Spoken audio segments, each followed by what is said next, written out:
аял заты катары момундардын энеси болгон энелерибиздин дагы мүнөздөрү болгон да өзүнө жараша. Албетте ал кишилер өтө мындай таза, өтө ынсаптуу, имандуу, илимдин туу чокусунда болушкан. Бирок адамдык сапаттар болот да, алсыздык болот, башка болот.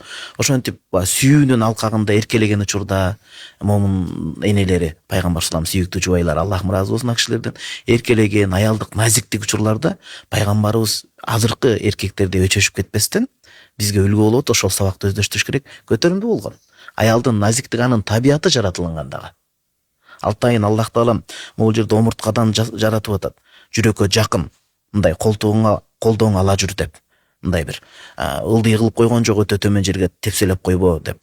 Башка да чыгарып ийген жок, үй бүлөнүн башчылыгын берип койбо деп. Балким аяр мамиле менен көтөрүм чыдам койбол деп Пайгамбар көрсөттү.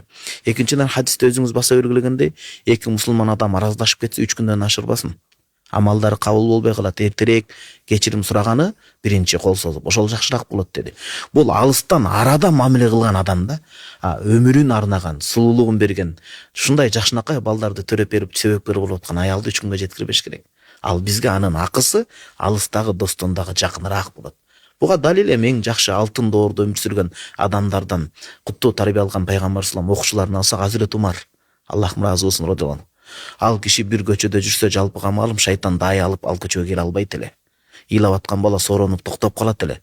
Ушундай каардуу, ушундай адилеттүү кара кылды как жарган катуу мүнөз, катаал мүнөз Азирет Умар радиаллаху анху деле, бирок үйгө келгенде көтөрүмдүү болгон аялынын астында. Аял заты ар кандай болот, жашоодо кыйын экен да кишилердики. Өйдө төмөн болот. Ошону мындай эркек катары көтөрө билген да.